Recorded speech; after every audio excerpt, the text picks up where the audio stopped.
Estimados estudiantes, muy buenas noches nuevamente. Hasta el momento, nuestro estudio exhaustivo de diferentes temáticas sobre la asignatura ha conllevado la revisión de la codificación, la relación jurídica. Hemos visto el concepto de derecho civil, hemos visto qué tipos de normas jurídicas forman parte del derecho civil. Hemos visto que hemos visto el concepto de persona y hemos visto que revisten la calidad de persona o tienen la calidad de persona aquel ser o ente que cuenta con personalidad. Y la personalidad es una cualidad otorgada que confiere la posibilidad de adquirir derechos y contraer obligaciones. Los animales no tienen personalidad. Los, los robots no tienen personalidad. Sin embargo, ustedes ya tienen la base para poder revisar otros estudios que se van a dar en bioética, por ejemplo, ¿no? Es decir, en algún momento se va a llegar a evidenciar los efectos de la clonación, ¿no? Ya existe clonación en nuestro mundo, es decir, el ser humano se ha, mediante el desarrollo científico, ha logrado clonar a ciertas personas y generar seres vivos. Estas personas clonadas serán personas, tendrán personalidad, considerando que la persona surge en el nacimiento. En algún momento la tecnología también se va a desarrollar al punto de generar robots con sentimientos, robots que puedan llegar a tener incluso nuestras cualidades de una manera casi exactas, ¿no? De una manera casi exacta. Entonces, estos seres robotizados, estos seres podrán llegar a ser personas. Esas son preguntas muy interesantes que se las estudia en bioética y que tienen relación con nuestra materia, ¿no? En algún momento se ha realizado la pregunta si los nacidos mediante métodos alternativos, digamos así, mediante la fecundación in vitro, mediante la inseminación artificial, mediante ciertos métodos intratubulares, ¿no? de reproducción, tienen personalidad. Recordemos que los códigos civiles establecen que la persona es tal desde el momento de su nacimiento. Se le otorga una personalidad anticipada al conceptus, ¿no? Al concebido, y también al concepturus, el que va a ser concebido, como hemos visto. Pero reitero, en algún momento se ha establecido, ¿no? Estos seres que han sido creados, estos seres que han sido creados, no creados, digámoslo así, estos seres cuya fecundación se ha logrado de manera externa, podrán llegar a tener derechos de la personalidad y al final sí, se ha establecido que sí. Pero reitero, la ciencia avanza más y más. Se van a dar casos de clonación, se van a dar casos de robots que tienen sentimientos, se van a dar casos de hecho ya tenemos, ¿no? La inteligencia artificial, es decir, mediante la cual se puede ir generando incluso, bueno, desarrollos intelectuales mayores a los que nosotros como seres humanos tenemos, ¿no? Estos seres clonados, estos robots que a la larga pueden llegar a tener ciertos desarrollos eh, que asemejen al ser humano, que los asemejen al ser humano, ¿serán personas en algún momento? Eso es algo que sí, ¿no? O sea, eh, reitero, tiene muchas cuestionantes, o sea, genera muchas cuestionantes que van a ser analizadas por la bioética y van a tener trascendencia en el derecho civil. Muchas veces se ve al derecho civil como un derecho, como una rama del derecho que repite las cuestiones del derecho romano, ¿no? pero al final el derecho civil determina el momento del inicio de la personalidad, desde qué momento tenemos derechos y podemos adquirir obligaciones, se va a establecer estos ciertos conceptos como la capacidad que vamos a analizar posteriormente, y así ciertos derechos que inherentes al ser humano por el solo hecho de ser tal, como vamos a ver que son los derechos de la personalidad. Entonces, cuando gusten, si es que quieren material al respecto, porque son temas muy curiosos, nosotros, bueno, acá yo siempre voy a estar presto para poder pasar o compartir cierto material al respecto. Los derechos de la personalidad. Hemos visto que el ser humano mmm, tiene personalidad desde el momento del nacimiento y pierde la personalidad en el momento de la muerte, ¿no? La muerte, si bien no tiene un momento específico establecido por la ley, es decir, la ley no nos dice se considera muerto a tal persona, sí puede definirse como el cese del funcionamiento de los órganos vitales de una persona, ¿no? Y hemos visto que genera tanto efectos patrimoniales como efectos extrapatrimoniales, ¿no? Efectos patrimoniales como la apertura de la sucesión hereditaria, el fin del usufructo y otros, ¿no? Y de extrapatrimoniales como el fin de la autoridad paterna, también se disuelve el matrimonio, etcétera. Entonces, estimados estudiantes, en, disculpen, estoy admitiendo a algunas personas. Entonces, la persona, habíamos visto, se asemeja, ¿no? Bueno, la persona es cualquier hombre por el solo hecho de ser tal. En algún momento se realizaba la distinción entre hombre y persona, eso lo hemos visto también, ¿no? Cuando existía la muerte civil, cuando existía la esclavitud. Cuando existía la esclavitud, se consideraba hombre a cualquier ser humano, ¿no? Pero era persona simplemente el que era libre. Y se consideraba, bueno, hemos visto la figura de la muerte civil, ¿no? Aquellas personas que, si bien tienen vida, para el mundo del derecho no tienen los derechos civiles que tendría cualquier otro ser humano. Entonces, estos aspectos ya no son posibles hoy en día, pero se van a ir generando más y más conflictos. La personalidad trae consigo ciertos derechos. El solo hecho de ser humano, de ser seres humanos, conlleva ciertas cualidades. Y es así, mis estimados estudiantes, que se puede llegar a estudiar los derechos de la personalidad, ¿no? Hay diferentes teorías sobre los derechos de la personalidad. Les adelanto a ustedes que entre los derechos de la personalidad se encontrarán ciertos derechos de carácter físico y ciertos derechos de carácter moral. Derechos de carácter físico como el derecho a la vida, el derecho a la integridad física, derechos sobre el propio cuerpo, le han llamado también a una parte, ¿no? de estos. Es decir, hasta qué punto uno puede disponer de su cuerpo. Hay también ciertos derechos de la personalidad que tienen un carácter moral, relacionados en sí con las perspectivas de la sociedad sobre lo bueno y lo malo, ¿no? Y aquí encontramos al derecho al honor, el derecho a la imagen, el derecho a la actividad física y algunos otros que vamos a ir analizando poco a poco. Algunos han manifestado que los derechos de la personalidad son en realidad derechos que nosotros tenemos naturalmente, ¿no? Es decir, que nosotros, como tenemos esas cualidades, por naturaleza los tenemos.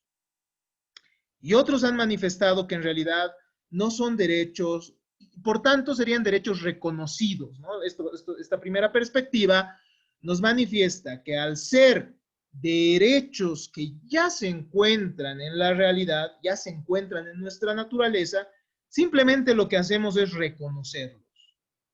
Pero hay otra perspectiva que nos dice que no, que terminan siendo creaciones del ser humano y por tanto no se los reconoce. sino que se los concede, ¿no? Es decir, son derechos que se nos otorga, son derechos otorgados. Pero vamos a ahondar un poco más en lo que son los derechos de la personalidad. Finalmente, ustedes ya han visto la materia de derechos humanos, ¿no? Ustedes han podido estudiar que hay ciertos derechos que por naturaleza corresponden al ser humano y que van a lograr el mejor desarrollo del mismo, ¿no? Son ciertos derechos que permiten que el ser humano se desarrolle normalmente y se desarrolle también de manera digna. Entonces, bueno, la tesis mayoritaria establece que estos derechos terminarían siendo derechos naturales. Sin embargo, algo que tenemos que tomar en consideración es que estos derechos, pese a poder ser naturales, no tienen eficacia si no son reconocidos por el ordenamiento jurídico. Si no son reconocidos por el ordenamiento jurídico, y además se les otorga garantías, se les otorga acciones para protegerlos. Entonces, de nada serviría una bonita declaración de derechos si los mismos no tienen mecanismos establecidos en la ley para su protección, ¿no? Continuemos entonces y ahora sí empecemos a revisar algunos aspectos inherentes a la temática. El ordenamiento jurídico es una expresión de la vida humana. El ordenamiento jurídico no puede ser concebido sin personas, sin seres humanos. Eso es algo importante y algo que no debemos olvidar, ¿no? Muchas veces despersonificamos el ordenamiento jurídico y podemos llegar incluso a absurdos, ¿no? Es decir, por considerar que el ordenamiento jurídico tiene una vida propia, nos olvidamos inclusive de los seres humanos que terminan siendo quienes se tendrían que beneficiar con el mismo. El derecho es una creación ordenadora de relaciones entre individuos. Nosotros hemos visto que hay relaciones jurídicas entre los individuos, ¿no? Pero no solo, el derecho no solo va a regular las relaciones de los individuos en la relación jurídica que hemos visto. ¿Se acuerdan que hemos visto que la relación jurídica está compuesta por un sujeto activo, por un sujeto pasivo, por el objeto que puede ser de diferentes tipos? Eso pueden revisarlo nuevamente en los vídeos de nuestra asignatura. Y además por el nexo jurídico, ¿no? Que es decir, el reconocimiento de la norma jurídica. Pero no solo se regula eso por el derecho, sino también se va a realizar un estudio, se va a regular la categoría de persona de los sujetos. Las relaciones jurídicas en las cuales la persona es titular implican su esfera jurídica. La persona, como les he manifestado en una anterior clase, es un concepto netamente jurídico que nos permite poner a los sujetos en este ámbito de las relaciones jurídicas, ¿no? Y va a tener relaciones jurídicas de carácter patrimonial y extrapatrimonial. Nosotros cuando empezábamos el análisis de lo que es el derecho civil, podíamos evidenciar y podíamos revisar que el derecho civil en sí regula no solo situaciones patrimoniales, no solo contratos, no solo los derechos reales, es decir, los derechos que tenemos sobre las cosas, no solo la sucesión por causa de muerte, sino también relaciones de carácter extrapatrimonial, ¿no ve? Relaciones jurídicas patrimoniales, las relaciones jurídicas patrimoniales son aquellas de naturaleza económica que pueden ser valuadas en dinero. Y las relaciones jurídicas no patrimoniales son aquellas que no pueden ser valuadas en dinero. Y es que al final la vida de las personas no tiene un valor. El honor que tenemos, el honor subjetivo y el honor objetivo que tenemos frente a nuestro entorno y frente a nosotros mismos, nosotros también tenemos un honor, una perspectiva propia de nosotros. Eso, estimados estudiantes, no tiene un valor económico, no se puede evaluar en dinero. Entonces hay relaciones jurídicas no patrimoniales Y dentro de las relaciones jurídicas no patrimoniales se encuentran los derechos de la personalidad. Pero también algunos autores, revisando, por ejemplo, Arturo Alessandri, se puede ver que consideran que los derechos familiares se encuentran acá, ¿no? La situación de hijo, la situación de padre, no se puede vender, no tiene un valor económico, ¿no? Entonces hay ciertas relaciones que nosotros tenemos que pueden ser patrimoniales, otras que no. Pero que si bien no son patrimoniales, es el mismo Estado que muchas veces nos colabora a garantizar ciertos derechos. Como vamos a ver cuando revisemos los registros públicos, concretamente el servicio de registro civil, el servicio civil, digo, el registro civil, que se denomina servicio de registro cívico, ¿no? Vamos a ver cómo se va registrando hechos trascendentes de la vida del hombre. Pero en fin, continuemos entonces. ¿Qué son los derechos de la personalidad entonces? Dentro de este ordenamiento jurídico, dentro del derecho, entonces se nos reconoce una calidad de personas y al reconocerse esa calidad de persona, se nos reconoce ciertos derechos. Y estos son los denominados derechos de la personalidad, entre otros, ¿no? Pero dentro de los derechos extrapatrimoniales encontramos los derechos de la personalidad, derechos que no pueden ser valuados en dinero. Pero alguno de ustedes me dirá, pero ¿qué pasa, por ejemplo, si alguien te golpea y posteriormente te paga, ¿no? Para reparar el daño? Es justamente por eso, porque está reparando el daño que ha generado.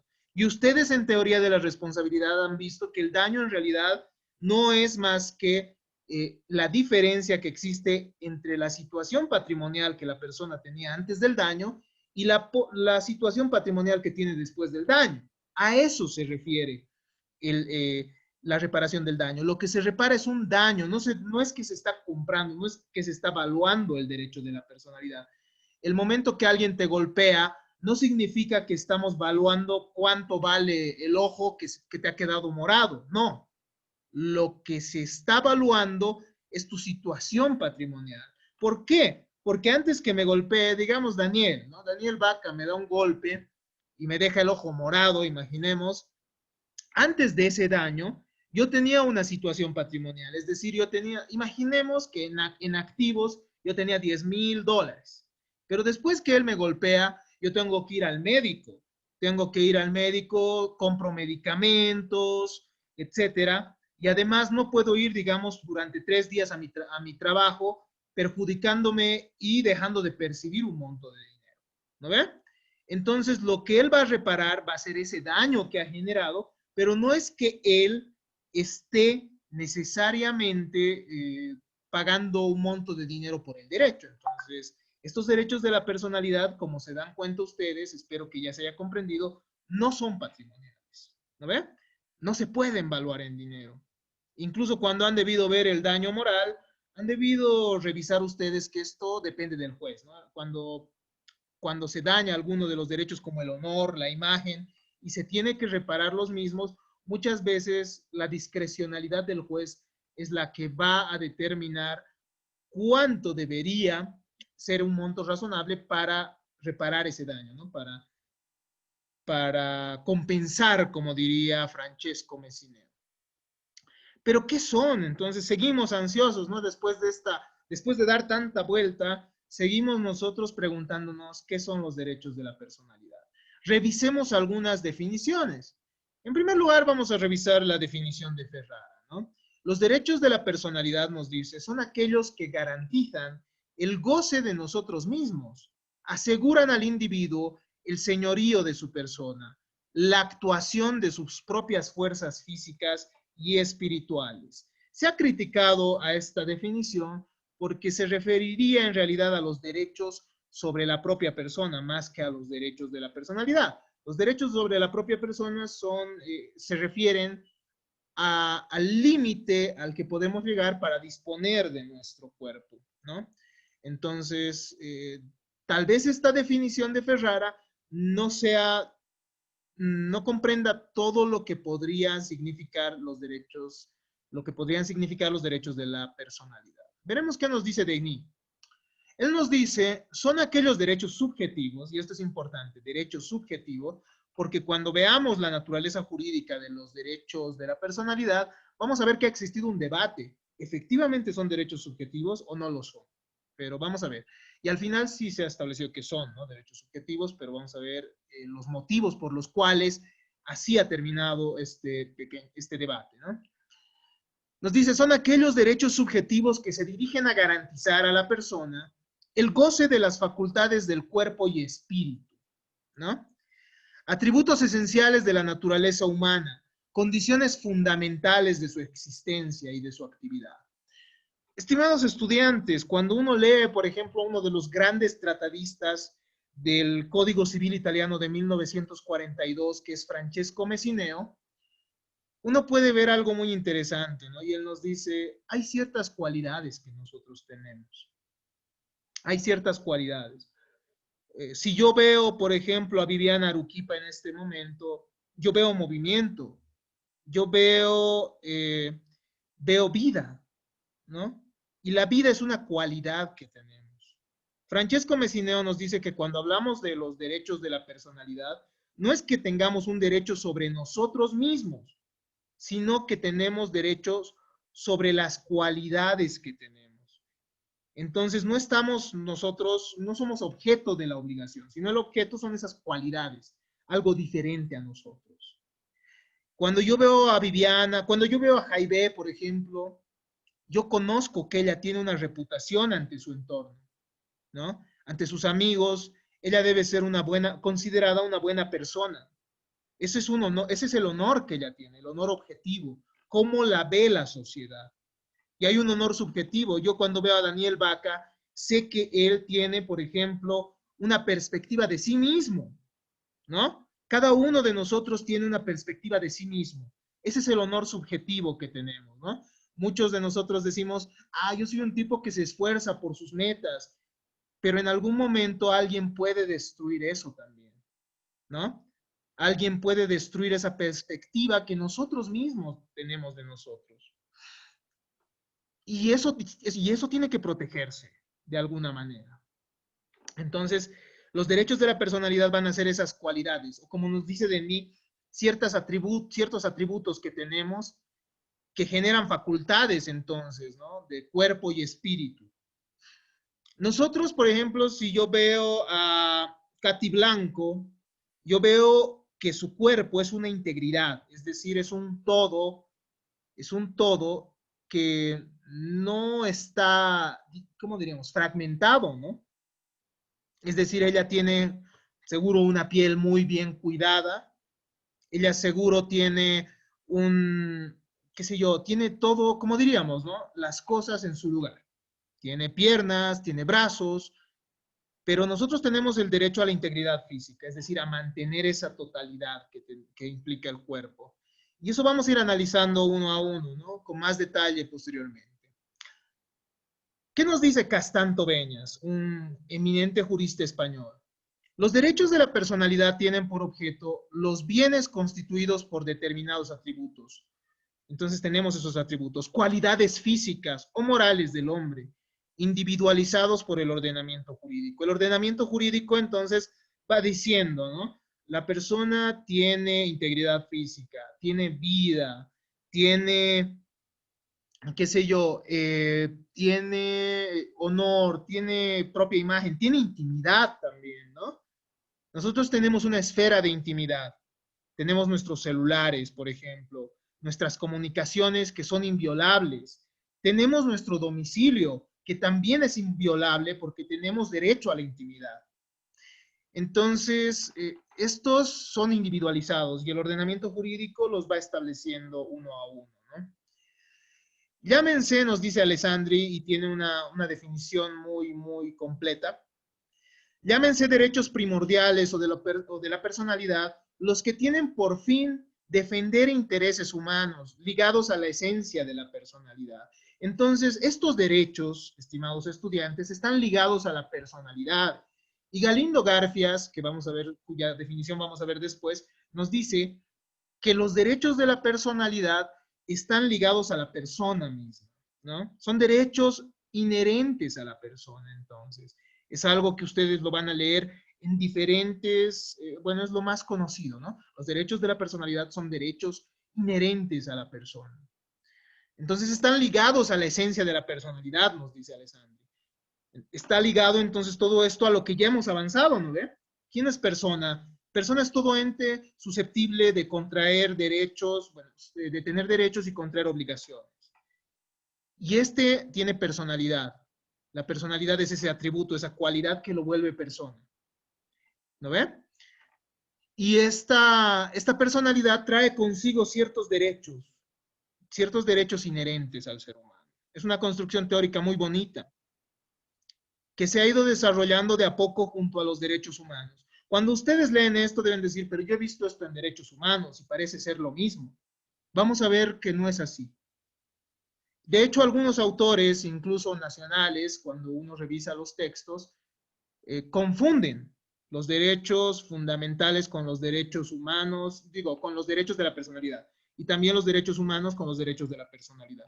Pero los derechos de la personalidad tienen algunas peculiaridades que los ponen en el ámbito privado del derecho civil. ¿Qué más nos dice Alessandri? Arturo Alessandri nos dice, también se dice que son aquellos derechos que toda persona física, en calidad de sujeto jurídico, lleva inseparablemente desde su origen y que no tienen otro presupuesto que la existencia de la persona. Es decir, que si existe la persona, existen derechos de la personalidad, ¿no? Toda persona, por el solo hecho de ser tal, va a tener estos derechos. El indigente, el delincuente, cualquier persona, cualquier ser humano va a tener estos derechos. ¿Por qué? Porque estos derechos son inherentes a la esencia misma del ser humano. Aquellos que tienen, nos dice Galindo Garfias, el autor mexicano, son aquellos que tienen por objeto la protección de los bienes esenciales de la persona, ¿no? Tenemos ciertos bienes y estos son los bienes esenciales, los que nos pertenecen por naturaleza, de la personalidad misma, para el respeto a su categoría de ser humano y a su dignidad. Entonces aquí vemos, ¿no? Una relación o algo muy parecido a los derechos humanos. Cualidades imprescindibles para la existencia del hombre. Ya que, bueno, obvio que sí, ¿no? O sea, el hombre no podría existir sin vida, por ejemplo. El hombre no puede existir sin relaciones sociales que le den un honor. El hombre tiene y se genera una efigie, ¿no? Muchas veces, como ustedes saben, la sola foto, la sola imagen de las personas ya tiene incluso hasta determinado valor, ¿no?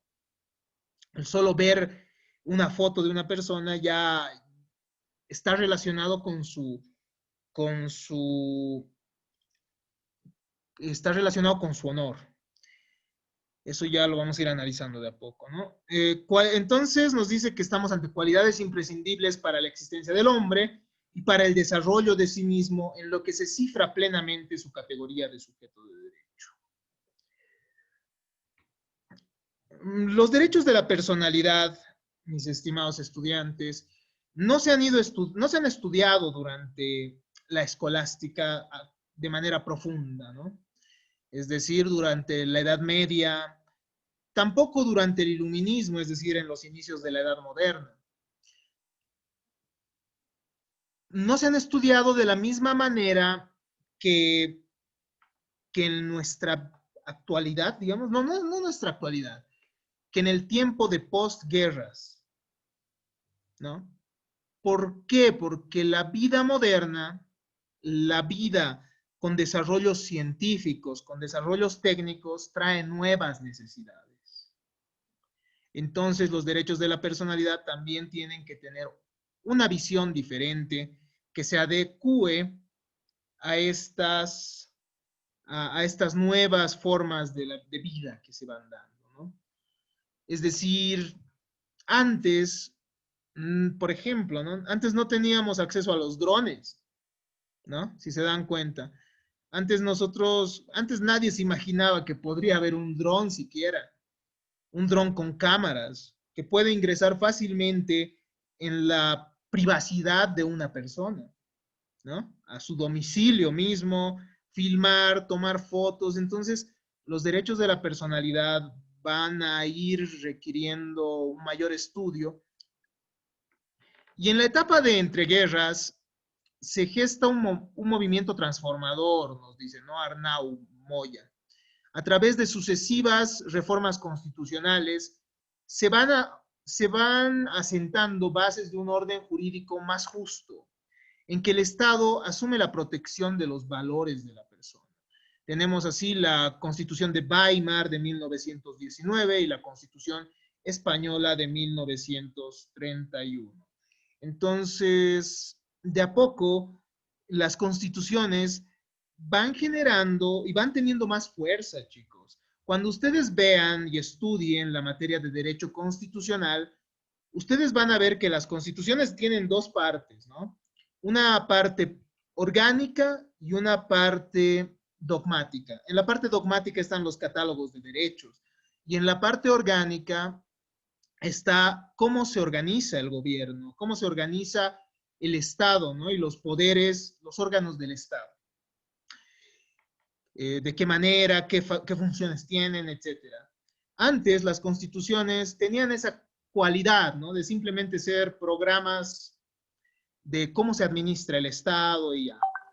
Pero de a poco van reconociéndose derechos en el constitucionalismo y de a poco el constitucionalismo le va dando fuerza a estos derechos. Antes las constituciones no eran la principal fuente del derecho, sino la ley tenía mayor trascendencia. De a poco la Constitución se va volviendo en la norma suprema del ordenamiento jurídico. Y es muy interesante esto, ¿no? Es sumamente interesante. Y estos catálogos de derechos también entonces van reconociendo derechos que de a poco se van haciendo más fuertes. Es decir, derechos que de a poco deben ir siendo reconocidos más y más por el Estado. Eso es un aspecto importante a tomar en consideración. Y de manera paralela, tras el fin de la Segunda Guerra Mundial, a la incorporación de derechos humanos, porque ustedes saben de la gran tragedia del Holocausto, ¿no? Ustedes saben que después de la Segunda Guerra Mundial se ha podido evidenciar esto de los campos de concentración y vulneraciones a la dignidad humana de una magnitud enorme. Entonces, de manera paralela al desarrollo de los derechos humanos, se han ido también desarrollando los derechos de la personalidad, que han experimentado grandes transformaciones sociales. La expresión derechos de la personalidad, ya empezamos aquí a distinguir, por si acaso. Esta distinción es importante. Los derechos de la personalidad se utilizan en el ámbito civil, mientras que el término derecho fundamental ha sido adoptado por la terminología constitucionalista. Se trata de dos conceptos que, si bien no son idénticos, funcionan en paralelo, es decir, muchas veces para entender los derechos de la personalidad podemos acudir al derecho constitucional, que ha sido el que más los ha desarrollado. El primer caso está enfocado en su defensa frente a otros individuos, es decir, los derechos de la personalidad tienen un carácter más privado. Proteger estos derechos entre individuos, mientras que los derechos fundamentales, los derechos que se van reconociendo en la Constitución, derechos humanos que se reconocen en la Constitución, van a buscar una protección del individuo frente al Estado. ¿Cuál es la naturaleza de estos derechos de la personalidad? Muchos han afirmado que los derechos de la personalidad no serían derechos subjetivos, ya que el derecho subjetivo tiene un objeto, ¿no? Y el objeto tiene que ser diferente a la persona. Ejemplo, si yo tengo derecho de propiedad, lo tengo sobre un objeto ajeno, ¿no?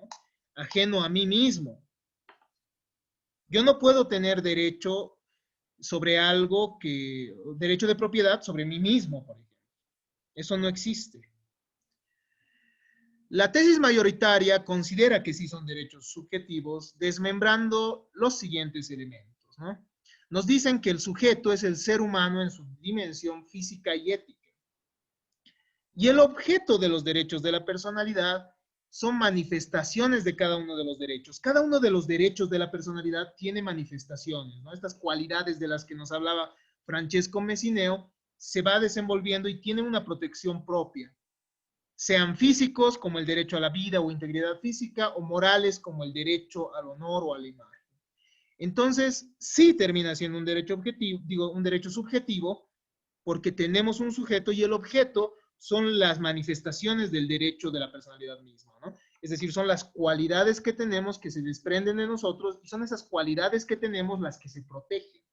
No estamos diciendo que los derechos de la personalidad son derechos que tengamos sobre nosotros mismos, sino sobre estas cualidades que tienen su propia forma de materializarse, su propia forma de mostrarse, ¿no?